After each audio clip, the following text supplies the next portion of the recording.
Hi there. I had a hard time getting to sleep yesterday, so I picked up an old history book that I never read about Germany, because it is interesting to me how that country came about, how the mentality came about. Just like it now appears to be one of the more stronger countries in the world. So this was a book about the history, or is a book about the history between 1871, when the German Reich first came about, and the Second World War. So, and this is so the Bismarck apparently created this German Reich, but the book explains in the first chapters that there was already, let's say, a tendency to nationalism, to within the different parts of Germany. Germany used to be a combination of Poland and Prussia, and you have Austrian Reich. So it was organized differently, and you had lots of different small regions that were autonomous, basically.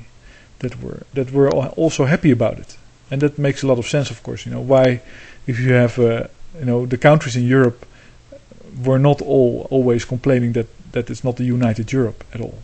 It came from somewhere else.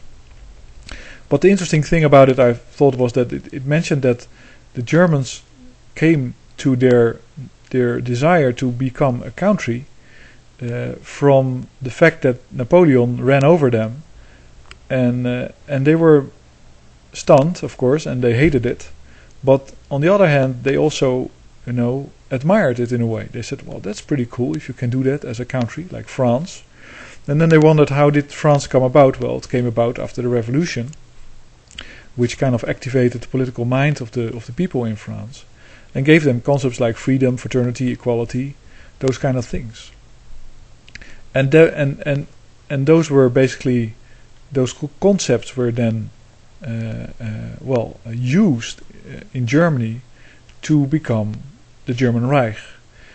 And the interesting thing about that, in the end, is I think that if you look at, for instance, 1984, where it is said freedom is slavery, and that is taken as a completely warped depiction of reality, I think that it actually is completely true.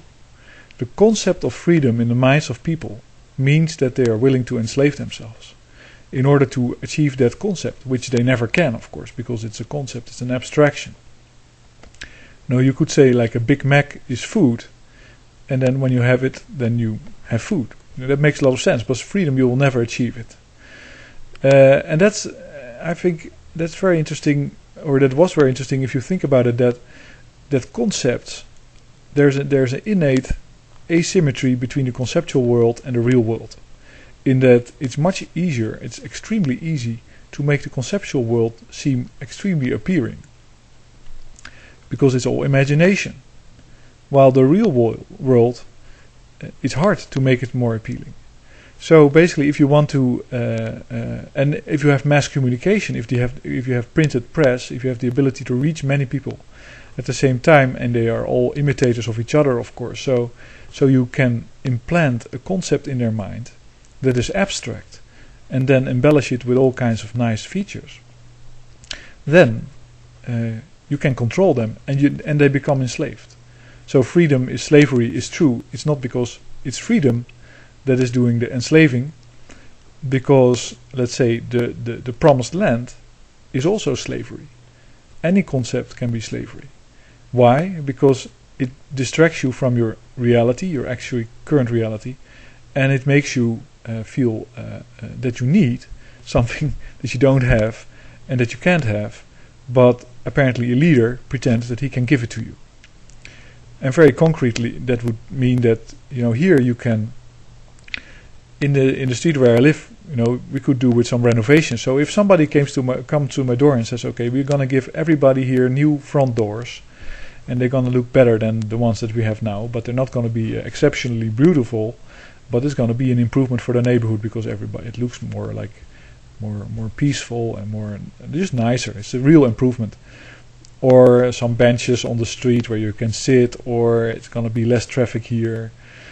Somebody that comes around telling you that, which is a real change, and somebody else coming to your door saying, well, we're gonna create 50 new jobs in one of the suburbs nearby, and in a year or time, and maybe if you vote for me, then we'll get that done. So you probably vote for the guy that promised you the jobs. And then after a year, he can tell you, well, it didn't really work out. There were cheaper people in India, so we moved the whole thing to India. See, but if somebody comes to your door and he wants to say, well, we're going to have street lights, you go, okay, that will cost money. Yes, but it's going to be more secure. Secure is a concept. Secure is something abstract. Security is a world without any threats. It's an imagined world. It's not real. It doesn't exist. And even if you have streetlights everywhere and the place is more secure because burglars don't feel that they have the opportunity to steal without being noticed. You can still have a gas explosion. You can have all kinds of other nonsense. But it's abstract, and in our minds it works differently. I thought it was interesting to see that. Maybe it's let's say to just reading, like, okay, you have this sovereign group of states and regions in Germany, and for some reason the people, they see the example of Napoleon having a whole country to mobilize and to run and to fight with. And the Germans, they simply thought to themselves, no, we want to have a country too, so we can have a big army. And the funny thing is then, what do? They start this Reich, and they don't have an army. So they borrow an army, that's the way it's written in the book, of Prussia. So the whole Reich didn't have a complete army, but Prussia did have an army. And then they immediately start using it. So you immediately see that this exercise is being done like boys with new toys. Anyway, to finish it off, it's the way, I think, to escape the lure of a conceptual world, which of course is completely visible in the gaming world, in the world of Warcraft, and in the way that we go about using that. And of course, it's completely validated that asymmetry by religion.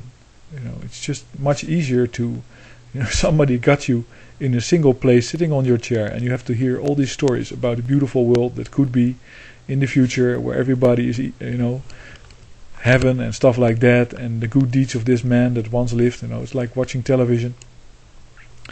It's all conceptual, all unreal, has nothing to do with your reality, and it's more addictive, more interesting than your direct reality. The only way that you go against that is by basically shutting off from these type of concepts and making your reality more attractive.